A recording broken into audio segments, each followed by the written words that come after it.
திருச்சிற்றம்பலம். தென்னாடுடைய சிவனே போற்றி, எந்நாட்டவர்க்கும் இறைவா போற்றி. காவாய் கனகத்திரளே போற்றி, கைலை மலையானே போற்றி போற்றி.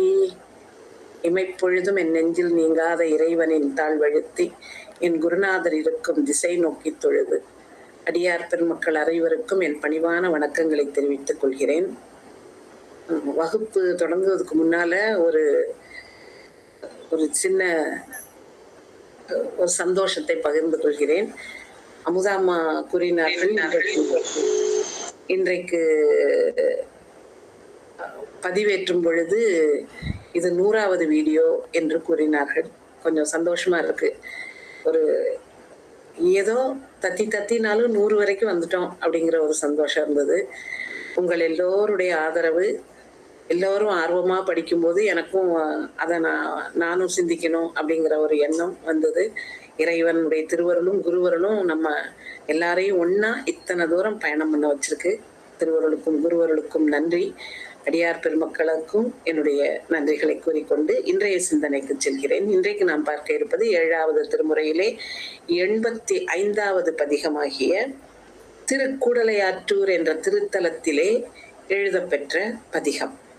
அவர் அருளி செய்த பதிகம். சுந்தரமூர்த்தி சுவாமிகள் அங்க திருக்கூடலையாற்றூர் என்ற அந்த திருத்தலம் எந்த இடத்துல இருக்குன்னா, மணிமுத்தா நதியும் வெள்ளாறு நதி, இந்த 2 நதியும் கூடுகின்ற இடம். அந்த பேரை பார்க்கும்போதே தெரியுதுல, கூடலை 2. இப்போ நம்ம திருநெல்வேலி பக்கம் முக்கூடல் இருக்கு இல்லையா, அதே மாதிரி இது ஒரு கூடலையாற்றூர். அதனால 2 நதிகள் கூடுகின்ற இடத்துல இருக்கின்ற திருக்கோயில். முதுகுன்றத்திற்கு அருகிலே இருக்கின்றது. இப்போது விருத்தாச்சலம் என்று பெயர் பெற்று விளங்குகின்ற தலம். இவர் சுந்தரமூர்த்தி சுவாமிகள் அடியார்கள் புடைசூழ அவருடைய எண்ணம் திருமுதுகுன்றம் போகணும் அப்படின்னு தான். அதனால முதுகுன்றம் போற வழி அப்படின்னு பாடிக்கிட்டே தான் போறாரு. பதிகம் பாடிட்டே போகும்போது முதுகுன்றம் எங்க இருக்குன்னு ஒரு கேட்கணும் இல்லையா, வழி தேவை அப்படின்னு உடனே ஒரு அந்தணர் அவருக்கு முன்னால சென்று கொண்டிருக்கின்றார். அவரிடம் முதுகுன்றம் செல்வதற்கான வழி எது காட்டுங்கள் அப்படின்னு உடனே அவரு ஒரு வழியில கூட்டிட்டு போயிட்டு கூடலையாற்றூர் போகும் வழி இதுதான் அப்படின்னு காட்டிட்டு மறைஞ்சிருவார். இவருக்கு அப்பதான் தெரியும், நாம இவ்வளவு நேரம் பின்னால யார வழி கேட்டோம், யார்கிட்ட அவரை நம்ம வழி நடத்தி கொண்டு போனாரு, எந்த இடத்துக்கு அவர் சுவாமி நினைச்சிருக்காரு. முதுகுன்றத்துக்கு போறதுக்கு முன்னால இங்க கூடலையாற்றூர் போயிட்டு போப்பா அப்படிங்கிறதுக்கு சொல்லுவார். அவர் எப்பவுமே அப்படித்தான் சொல்லுவாரு. நிறைய பதிகங்கள் எல்லாம் வரும் தெரியுமா, அங்க போக மறந்தனையோ இங்க வர மறந்தனையோ அப்படிலாம் கேட்பாரு. அதுக்கப்புறம் அந்த தலத்துக்கு போவாங்க இல்லையா, அதே மாதிரி இவர் முதுகுன்றத்துக்கு வழி கேட்ட அவர் கூடலையாற்றூருக்கு வழியை சொல்லிட்டு மறைஞ்சிருவாரு. இதற்கு சுவாமி வழிகாட்டிட்டு இருந்திருக்காரு. நம்ம அதை கூட கவனிக்காம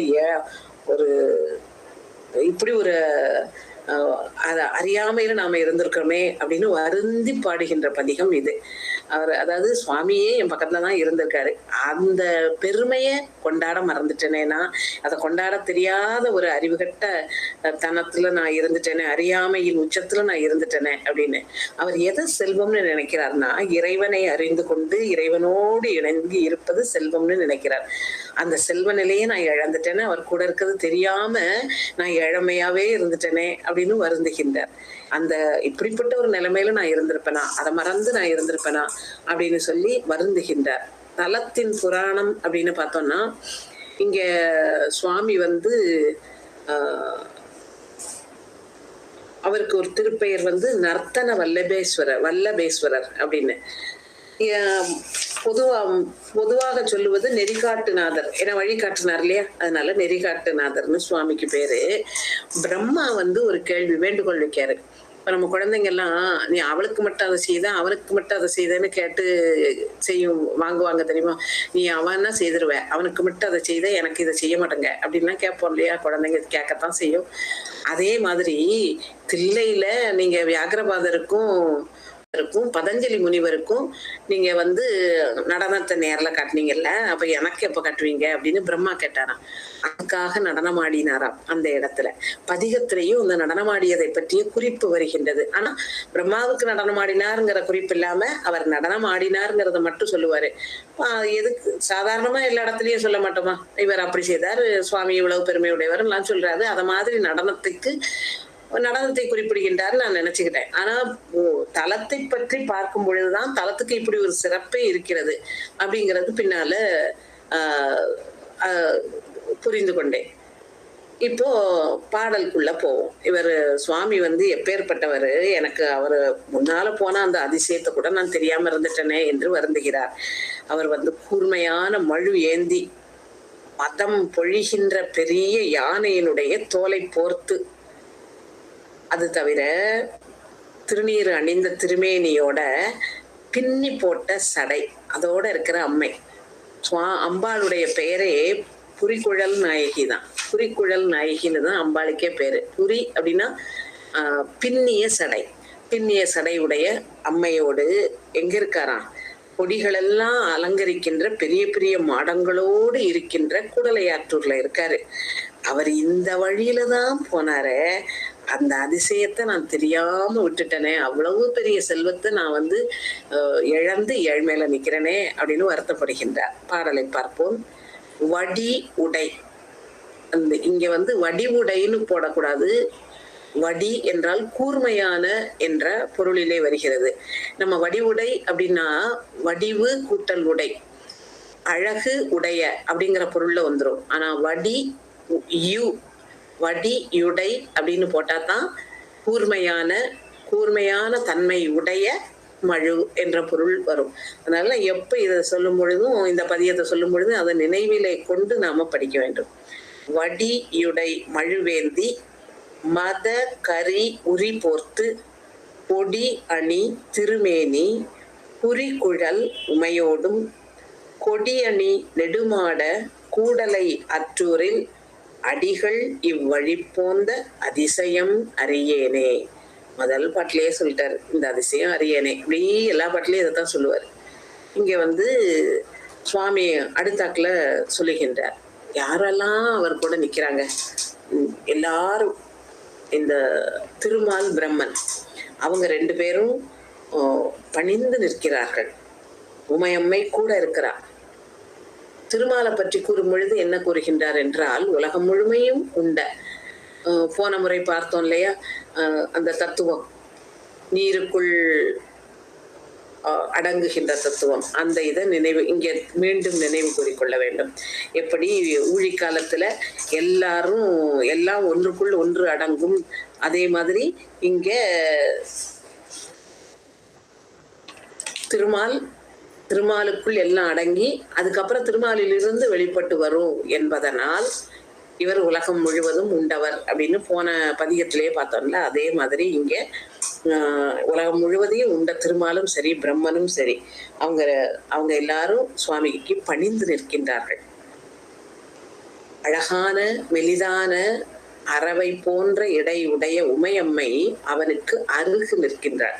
அதாவது இவங்களாம் பெரியவங்க, ஆனா அவங்க பணிந்து நிற்கின்றார்கள். உமையம்மை எப்படி இருக்கலாம்? ஒப்பாக அருகிலே நிற்கின்றாள், இவ்வளவு உரிமையோடு.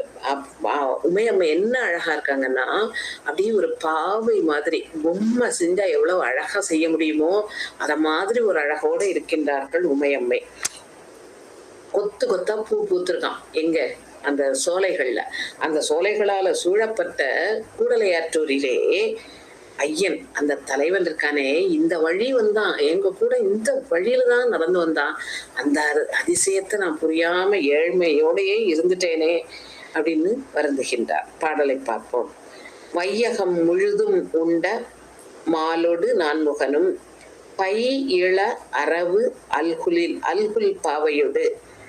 இப்ப பை இள அப்படிங்கிறத எப்படி சொல்லணும்னா, பை அரவு அப்படிங்கிறத சேர்த்துக்கணும். பைய அறவோட சேர்க்கணும், இள அப்படிங்கிறத உமையோடு சேர்க்கணும். பை இள அரவு அல்குல் பாவையொடும் உடனே கொய்யணி மலர்ச்சோலை கூடலையாற்றூரில் ஐயன் இவ்வழி போந்த அதிசயம் அறியேனே என்று 2வது பாடல் கூறுகின்றது. அடுத்து 3வது பாடலிலே என்ன கூறுகின்றார் என்றால், இவர் எல்லா இடத்துலையும் போய் இல்லங்கள் தோறும் இறந்து உண்பவன், வெண்தலை கையிலே ஏந்தி பலி தேர்ந்து அலைபவன். பலி தேர்ந்து அலைகின்றான். அப்ப தன்னுடைய பாட்டை பார்க்கணும்னாலே அவன் யாரையாவது சார்ந்துதான் நிக்கணும். அப்படின்னு நம்ம நினைக்க கூடாது இல்லையா? அதுக்காக சொல்றாரு, அப்படிப்பட்டவர் அவர் கூட இருக்கிறது யாரு? உமையம்மை. அவர் பலி தேர்ந்து உண்கின்றார், ஆனாலும் இல்லறத்திலே இருக்கின்றார் என்று. அந்த மங்கை மென்மையான தனங்களை உடைய மங்கை, அவளோடு அங்கே நிற்கின்றார். எங்க? குடலையாற்றூரிலே. கூர்மையான முனையை உடைய மழுவினை கையிலே ஏந்தி இருக்கின்றார். அப்படிப்பட்டவர் அவரை ஆர்வன் அப்படிங்கிற சொல்ல குறிக்கின்றார். இறைவனை ஆர்வன் அப்படிங்கிற சொல்லு. ஆர்வன் என்ற சொல்லுக்கு பேரன்பு உடையவன் அப்படின்னு பொருள். இறைவன் யாரு? பேரன்பு உடையவன், கருணையே வடிவானவன் இல்லையா? அருளே வடிவானவன். இன்னொன்னு, அதுக்கு இன்னும் 2 வகையாவும் பொருள் கொள்ளலாம். ஒண்ணு பேரன்பு உடையவன்னு பொருள் கொள்ளலாம். இன்னொரு 2வது பொருள் என்னன்னா, நமக்கு ஆர்வம் இருந்தா தான் அவனை போய் அடைய முடியும் இல்லையா? நமக்கு அந்த ஆர்வமே இல்லைன்னு வைங்களேன், அன்பே இல்லைன்னு வைங்க, நம்ம போய் அவனை அடைய முடியுமா? முடியாது. நமக்கு முதலிலே அந்த அன்பு, பேரன்பு நமக்கு தோன்ற வேண்டும். அது தோன்றினால்தான் அவனை நோக்கி நம்ம திரும்புவோம். அப்படி திரும்பினால்தான் இந்த உலகத்து பற்றெல்லாம் கொஞ்சம் கொஞ்சமா விடுவோம். அதை விட்டதுக்கு அப்புறம்தான் அவனை போய் சேருகின்ற அந்த பேரு நமக்கு கிடைக்கும். ஆக அவன் பேரன்பு உடையவனாக இருக்கின்றான். அவனை அடைய வேண்டும் என்றாலும் அந்த பேரன்பு நம்மிடமும் இருக்க வேண்டும். அந்த பேரன்போடு அவனை தேடினால்தான் அவனை அடையலாம். அது தவிர அடுத்த 3வது பொருளையும் கூறுகின்றார்கள் உரையாசிரியர்கள். எப்படின்னா, இந்த உயிர்களால அனுபவிக்கப்படுபவன் இறைவன். என்று நீ அன்று நான் உன் அடிமை அல்லவோ இல்லையா? நீ என்னைக்கு இருந்தியோ அன்னையில இருந்து நானே இருக்கேன் அடிமையாக. எந்த நிலையிலையும், முக்தி நிலையில கூட நீதான் அரசன், நான் தான் அடிமை, உயிர்கள் தான் அடிமை. இறைவன் தந்து கொண்டே இருக்கின்றான், உயிர்கள் அனுபவித்துக் கொண்டே இருக்கின்றன இல்லையா? உயிர்கள் தான் அந்த அனுபவிக்க முடியும், இறைவனுக்கு தரத்தான் முடியும்.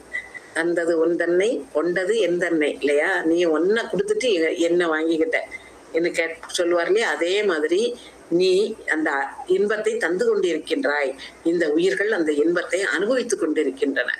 ஆக 3ஆக பொருள், ஒன்று இறைவன் பேரன்பு உடையவன் ஒண்ணு, 2வது அதிக அன்போடு ஆர்வத்தோடு இருந்தால்தான் அவனை அடைய முடியும், அப்பேற்பட்ட ஆர்வன் என்று கூறுவது. 3வது உயிர்களால் அனுபவிக்கப்படுபவன் என்ற 3 பொருளையும் அந்த ஒற்றை சொல் நமக்கு விளக்கி நிற்கிறது. அவன் இந்த வழியில தான் அதிசயமான் வந்திருக்கான், அதை புரியாம போயிட்டனே என்கின்றார். 3வது பாடலை பார்ப்போம். ஊர்தொரும் வெண்டலை கொண்டு உன் பலியிடும் என்று வார்தரு மென்முலையாள் மங்கையொடும் உடனே கூர் நுனை மழுவேந்தி கூடலை அற்றூரில் ஆர்வன் இவ்வழி போந்த அதிசயம் அறியேனே என்று இந்த 3வது பாடலிலே கூறுகின்றார். அடுத்து 4வது பாடலிலே என்ன கூறுகின்றார் என்றால், இதுல வார்த்தையில அப்படி விளையாடி இருக்காரு பாருங்க. அந்த பொருந்திய அப்படிங்கிற சொல்ல பொருளை கொண்டிருக்கின்ற அணவும் அப்படிங்கிற சொல்லை வைத்து அந்த பாடல் பூரா பேசியிருக்காரு. அழகு பொருந்திய நிலவு, அந்த நிலவு அது கூட புனல். புனல் எப்படிப்பட்டது? நிலா ஒரு இடத்துல நிக்காது, அலைஞ்சுக்கிட்டே இருக்கும். அப்படித்தானே வானத்துல நம்ம பார்க்கும்போது இங்க இருந்தாங்க அங்க இருந்து இங்கே எல்லாம் அலைஞ்சிட்டே தானே இருக்கும். அது நீர் ஒரு இடத்துல விட்டா அங்கேயே நிக்காது, அது அப்படி தாழ்வான பகுதிக்கு தான் போகும். ஆனா இறைவனுடைய திருமுடியிலே இருக்கு, அப்போ அது உயர்வான இடம் தானே. ஆனா அங்கிருந்து அப்ப கீழே போயிருக்கணும் இல்ல, இல்லாம போயிருக்கணும். அப்படி இல்லாம அது நீர் தங்கு சடையாக இருக்கின்றது. நிலா நீரை நிற்பித்தான் அப்படின்னு பாடுவார்ல, அதே மாதிரி அங்க நில்லாத நீரையும் அணிந்திருக்கின்றான் இறைவன்.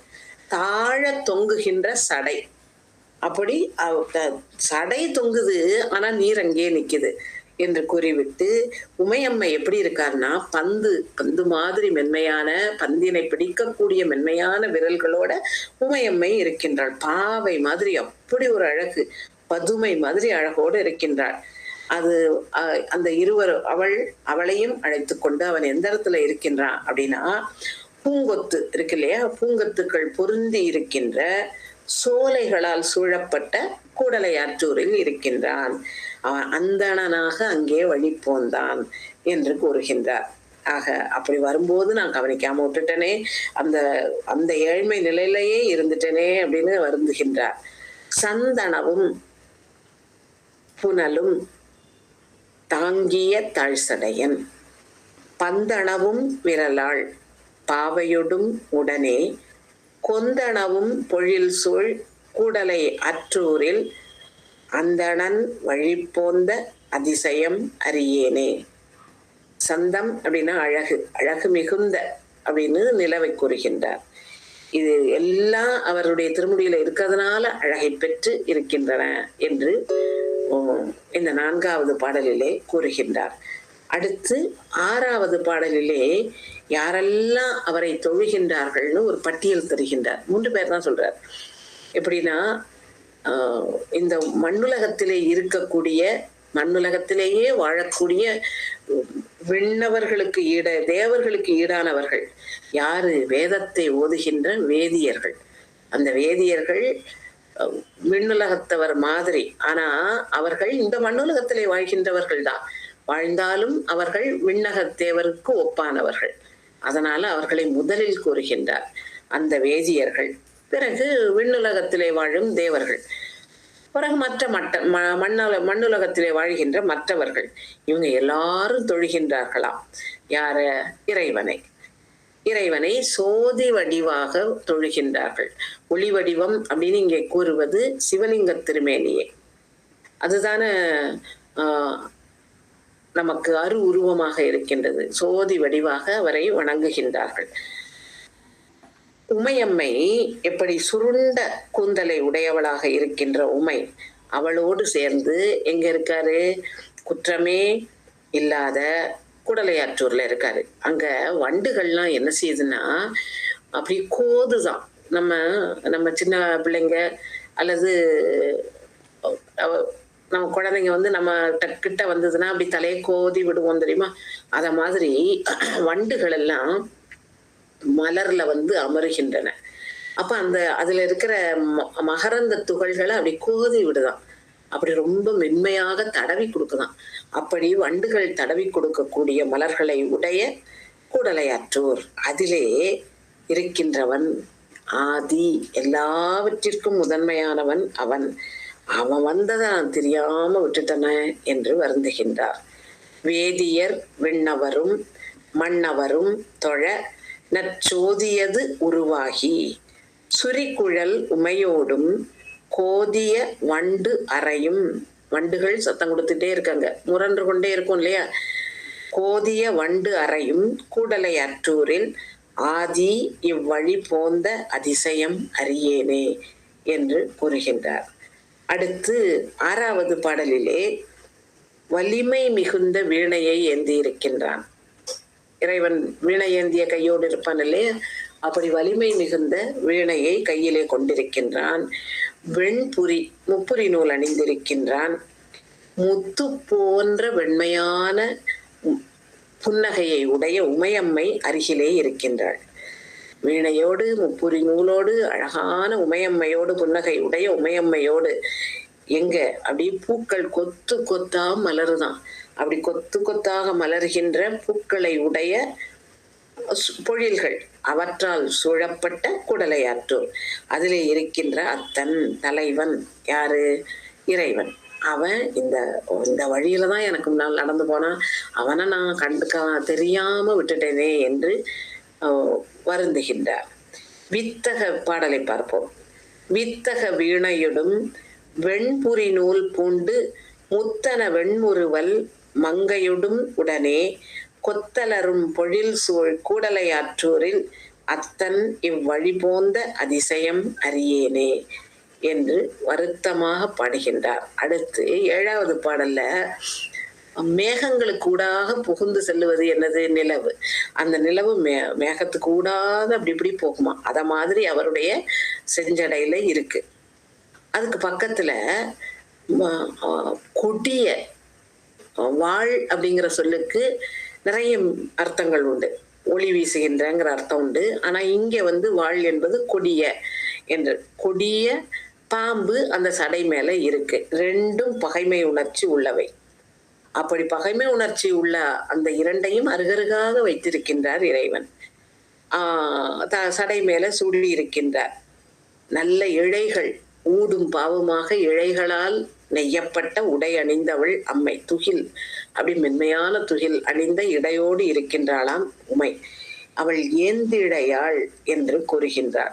ஏந்திழை என்ற சொல்லுக்கு அணிகளை தாங்கிய, அணிகலன்களை தாங்கிய பெண்மணி என்று பெயராம். அவள் அணிகலன்கள் நிறைய அணிந்திருக்கின்றாள்.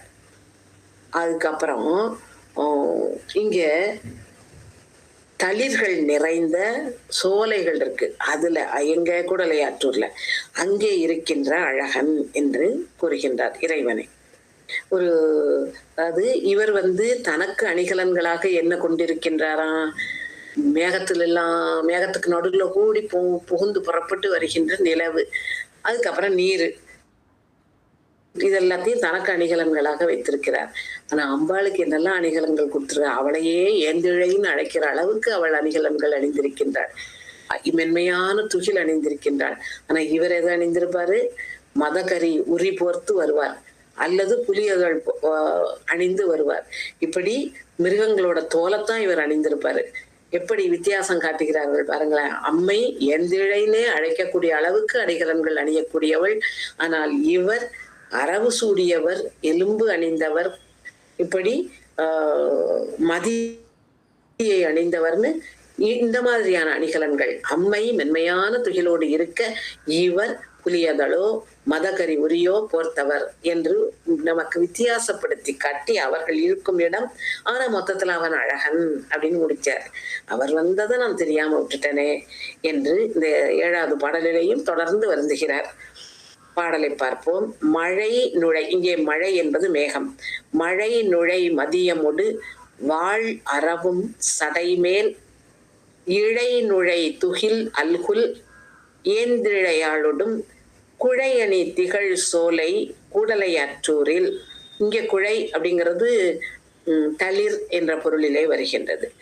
குழையணி திகழ் சோலை கூடலையாற்றூரில் அழகன் இவ்வழி போன்ற அதிசயம் அறியேனே என்று முடிக்கிறார். அடுத்து 8வது பாடலிலே என்ன கூறுகின்றார் என்று பார்த்தால்,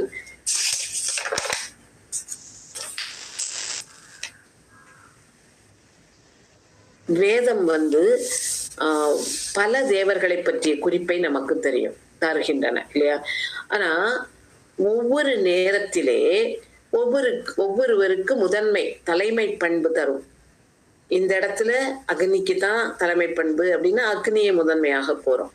இவர் இந்த இடத்துல வருணனுக்கு முதன்மைன்னா அவரை முதன்மையாக கூறும். இப்படி முதன்மைத்தன்மை உடைய தேவதேவர்களை எல்லாம் அவங்க எல்லாரும் வராங்களாம். திருமால் வராராம், பிரம்மா, இந்திரன், இவங்க எல்லாரும் வராங்க. பிறை மாதிரி நெற்றியை உடைய மங்கையோடு பேய்க்கணங்கள், பேய் கூட்டம் எல்லாம் வருதான்.